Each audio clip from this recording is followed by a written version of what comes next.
Assalamualaikum warahmatullahi wabarakatuh. Salam sejahtera untuk kita semua.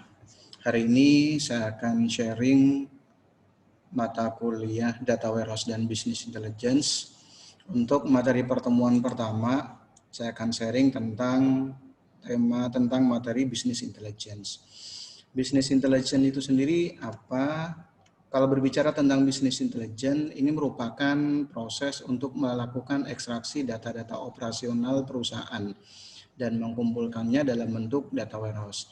Jadi di perusahaan itu ada yang namanya OLTP atau yang biasa disebut dengan data yang biasa mereka kerjakan sehari-hari.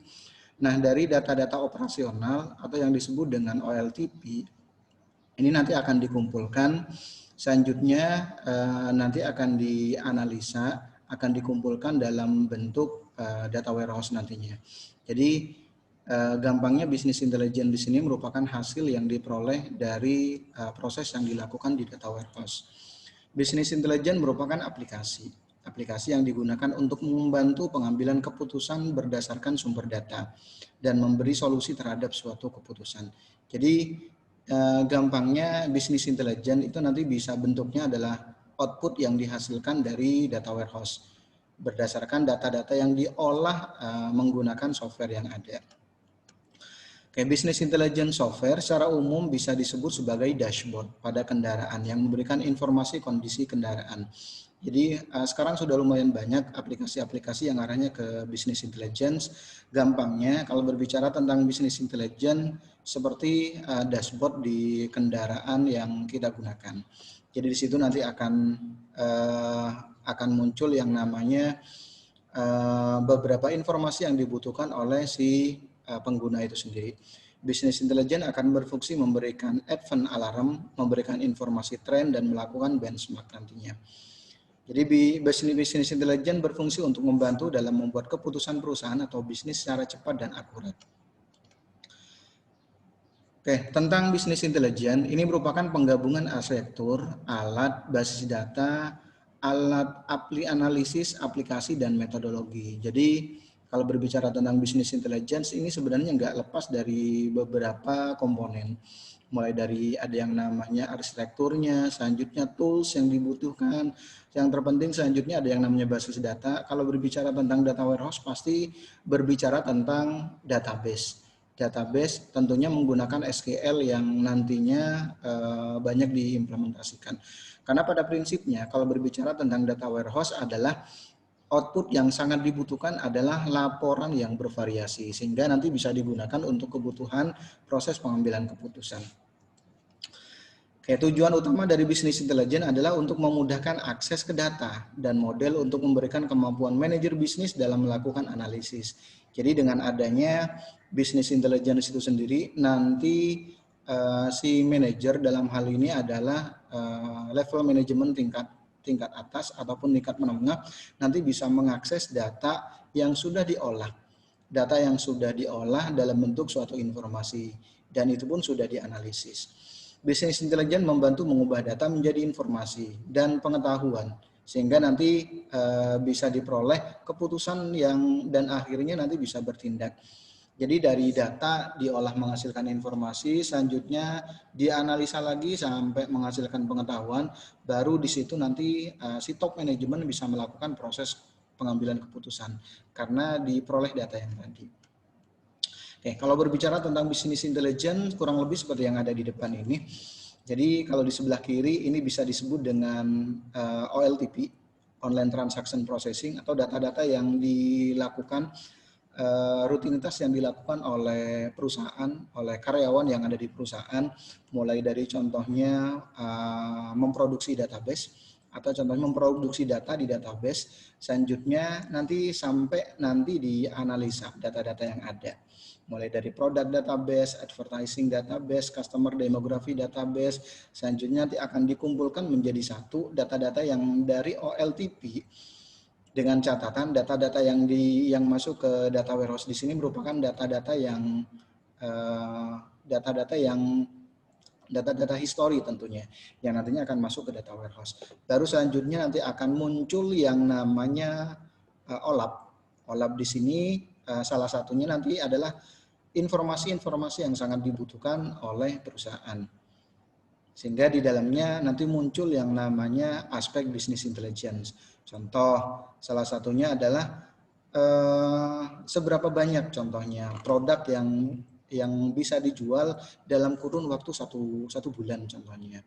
Atau contohnya pertanyaan-pertanyaan seperti inilah yang nantinya informasi-informasi seperti inilah yang nantinya akan ditampilkan di dashboard aplikasi yang sudah diolah dengan menggunakan data warehouse itu sendiri. Contoh masalah dalam bisnis intelijen, berbagai masalah yang bisa diatasi hanya dengan menggunakan bisnis intelijen, contohnya sebagai berikut. Contoh yang paling simpel, manajer promosi ingin menganalisis pengaruh tiap jenis media iklan di koran, majalah, dan TV terhadap penjualan produk. Kira-kira seberapa akuratkah promosi yang sudah dilakukan oleh perusahaan, baik menggunakan iklan contohnya di koran, majalah, ataupun televisi terhadap penjualan produk. Manajer HRD dapat menganalisis pengaruh kenaikan gaji terhadap peningkatan produktivitas pekerja di pabrik. Atau contohnya manajer penjualan ingin mengetahui pengaruh musim dan kepadatan penduduk terhadap penjualan es krim di tiap daerah. Kalau contoh lainnya seperti contohnya nanti yang bisa dilakukan adalah data-data contohnya yang dibutuhkan untuk informasi-informasi yang lain. Contohnya seperti perusahaan yang mempunyai beberapa cabang, beberapa store yang ada di beberapa lokasi, nanti bisa melihat contohnya seberapa baguskah penjualan yang ada di suatu daerah kalau dilihat dari beberapa variabel-variabel yang ada. Kenapa butuh software yang namanya business intelligence? Banyak pilihan produk sistem informasi saat ini. Mulai dari software akuntansi, software manajemen pelanggan, software manajemen SDM, aplikasi untuk apotek, aplikasi toko retail, kasir, dan yang lain-lainnya. Semua menawarkan kelebihan masing-masing tentunya. Yang pasti lepas dari faktor vendor, software-software tersebut telah memudahkan dari urusan pengolahan data. Cuman sistem informasi membuat data hanya perlu di entry saja. Ini pada prinsipnya. Dengan adanya aplikasi-aplikasi yang ada, yang dibutuhkan adalah data-data tinggal di entry saja. Selanjutnya baru nanti data-data yang ada, historinya, data-data histori nanti akan dimasukkan ke data warehouse. Baru nanti yang muncul adalah business intelligence-nya. Selanjutnya pembuatan laporan menjadi lebih cepat dan otomatis, terutama pembuatan laporan yang bervariasi. Ini yang sangat dibutuhkan. Jadi laporan yang nantinya akan ditampilkan di dashboard pengguna itu bukan cuman anggaplah dalam bentuk yang paling banyak saya temuin, contohnya dalam bentuk laporan contohnya secara general. Tidak bisa contohnya difilter berdasarkan keinginan dari pengguna itu sendiri. Namun seiring dengan pertumbuhan organisasi dan membesarnya beban kerja, sistem informasi akan menghasilkan data yang juga sama besarnya dengan perkembangannya. Ini yang melatar belakang ini kenapa butuh yang namanya software business intelligence itu sendiri. Sehingga data ini sudah tidak lagi bisa ditelusuri makna yang terkandung di dalamnya. Karena memang volumenya sudah sangat terlalu besar. Oke. Apalagi contohnya kalau memang perusahaan contohnya nge-create aplikasi-aplikasi yang biasanya nggak langsung di kurun waktu yang sama. Biasanya mereka akan nyicil. Contohnya di tahun pertama mereka mengembangkan aplikasi yang mungkin sangat mereka butuhkan. Contohnya kalau perusahaan retail berarti mereka fokus di aplikasi retailnya terlebih dahulu. Nah tahun berikutnya ada dana, mereka ngembangin lagi di aplikasi-aplikasi selanjutnya. Ini contoh dari implementasi dari business intelligence. Jadi yang ditampilkan contohnya bukan hanya report dalam bentuk tulisan, tapi contohnya nanti ditampilkan dalam bentuk grafik contohnya yang sangat dibutuhkan oleh pemangku kebijakan. Dan data-data pun nanti bisa difilter berdasarkan beberapa kategori. Contoh seperti yang ada di depan ini contohnya. Contoh data-data nanti akan bisa difilter berdasarkan kategori contohnya sales, cost, dan profitnya. Jadi grafik dari data pun akan dimunculkan. Oke, kalau dilihat dari arsitektur business intelligence, sistem business intelligence mempunyai 4 komponen utama. Pasti ada yang namanya data warehouse dengan data sumbernya. Kenapa? Karena pada prinsipnya data-data yang ada nanti akan dikumpulkan semuanya di data warehouse itu sendiri. Selanjutnya bisnis analisis, kumpulan alat untuk memanipulasi, menambang, dan menganalisis data di gudang data. Gudang data di sini tentunya adalah data warehouse. Selanjutnya yang ketiga, arsitektur dari bisnis intelijen adalah BPM, Business Performance Management, untuk memantau dan menganalisis kinerja. Selanjutnya yang terakhir biasanya ada yang namanya user interface, gampangnya seperti yang tadi saya jelaskan, dashboard di mobil. Ini kalau dilihat dari arsitektur yang ada di bisnis intelijen itu sendiri. Jadi arsitektur yang ada di bisnis intelijen ada 4. Yang pertama tentunya butuh yang namanya data warehouse. Selanjutnya butuh yang namanya bisnis analitiknya. Biasanya nanti adalah OLAP-nya. Selanjutnya bisnis performance-nya dan user interface-nya. Oke, ini kalau dilihat dari arsitektur bisnis intelligence, mulai dari contohnya data warehouse environment-nya, selanjutnya bisnis analytic environment-nya, baru selanjutnya ada yang namanya performance and strategic-nya. Dalam hal ini adalah BPM strategics-nya. Baru yang ditampilkan adalah user interface-nya. Entah nanti dia lewat browser atau portal yang di dalamnya ada tampilan seperti dashboard yang ada di mobil. Oke, komponen arsitektur bisnis intelligence, data warehouse adalah gudang besar data historis yang terorganisir dengan baik. Jadi pada prinsipnya kalau berbicara tentang bisnis intelligence pasti tidak lepas dari yang namanya data warehouse. Apa yang diolah di data warehouse? Biasanya yang diolah di data warehouse adalah data history.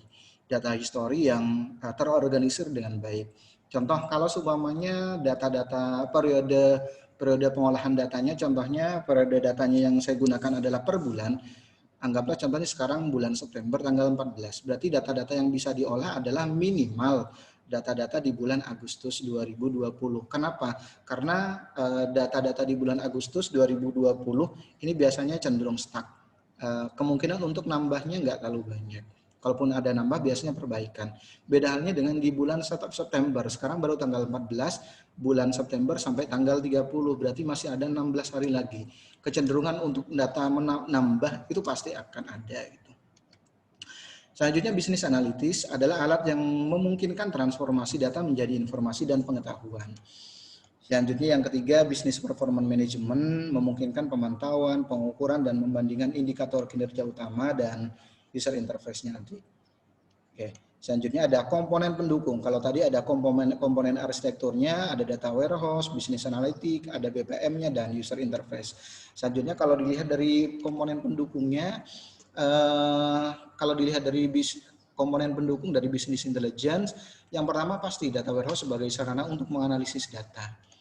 Selanjutnya bisnis intelligence sebagai sarana untuk membantu dalam proses pengambilan keputusan. Karena nanti yang ditampilkan adalah hasil dari data warehouse yang dihasilkan adalah bisa bentuknya adalah bisnis intelligence ataupun yang lain-lainnya. Selanjutnya OLAP sebagai aplikasi pemrosesan data. Nah inilah yang sangat dibutuhkan terutama untuk pemrosesan data. Selanjutnya data mining sebagai sumber informasi data adalah knowledge yang dibutuhkan untuk informasi data. Open data sebagai tambahan untuk mencari informasi data publik. Kalau memang dibutuhkan, biasanya dibutuhkan yang namanya open data. Oke, tentang model bisnis intelijen, Microsoft Strategy Corporation membedakan 5 gaya bisnis intelijen dan menawarkan alat untuk masing-masing. Yang pertama pengiriman laporan dan peringatan, biasanya ada warning contohnya, atau contohnya setelah muncul yang namanya laporan yang bervariasi, ada juga nanti tampilannya ada yang namanya warning, pelaporan perusahaan menggunakan dashboard dan kartu skor, analisis kubus juga dikenal dengan analisis slicing dan slicing dan dicing. Biasanya nanti di penjelasannya adalah di analisis bentuk data biasanya. Bentuk data yang nantinya bisa digunakan terutama untuk mengembangkan di OLAP itu sendiri nantinya. Selanjutnya permintaan ad hoc. Selanjutnya adalah statistik dan penggalian data. Pasti yang dibutuhkan adalah statistik juga. Ada beberapa keunggulan bisnis intelijen. Pertama, kemampuan untuk memberikan informasi yang akurat ketika dibutuhkan, termasuk nanti pandangan waktu nyata dari kinerja perusahaan dan bagian-bagiannya. Sebuah survei oleh Thomson tahun 2004, pelaporan lebih cepat dan lebih akurat. Karena memang kalau berbicara tentang data warehouse, yang ditampilkan pertama kali, yang dihasilkan pertama kali pasti adalah report atau laporan yang bervariasi. Pengambilan keputusan yang lebih baik. Dengan adanya laporan yang bervariasi, sehingga proses pengambilan keputusan lebih baik, peningkatan layanan pelanggan, selanjutnya peningkatan pendapatan, dan kalau dilihat dari yang lain-lainnya pun tentunya akan banyak manfaat yang nantinya akan diperoleh oleh perusahaan itu sendiri. Oke, sekarang bagaimana hubungannya decision support system dengan business intelligence? Ada 6 yang nantinya bisa dijelaskan. Kalau dilihat dari hubungan decision support system dengan business intelligence, yang pertama, arsitektur mereka sangat mirip karena business intelligence sebenarnya berevolusi dari DSS itu sendiri sebenarnya sih. Yang kedua, DSS secara langsung mendukung pengambilan keputusan spesifik, sementara bisnis intelijen memberikan waktu yang akurat dan tepat waktu, dan secara tidak langsung mendukung proses pengambilan keputusan. Ujung-ujungnya sih sebenarnya sama, proses per prosesnya untuk ujung-ujungnya untuk proses pengambilan keputusan.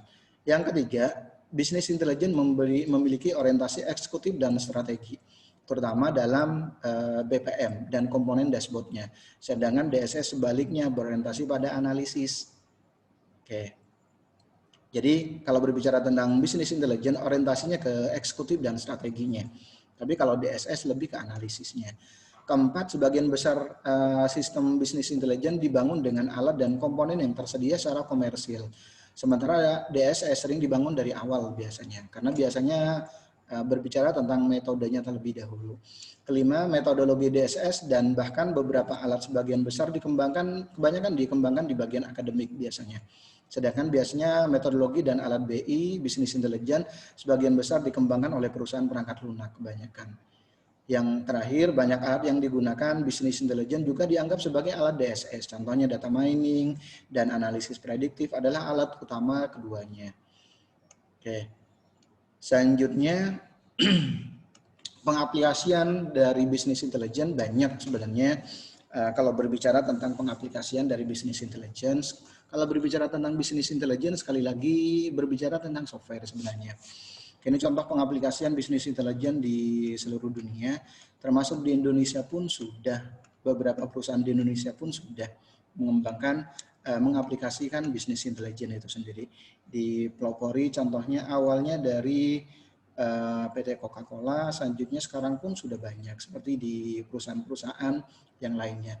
Contohnya seperti di Astra, ataupun contohnya di waktu itu sempat Krakatau Steel kalau nggak salah sudah menerapkan konsep pengaplikasian dari bisnis intelijen itu sendiri.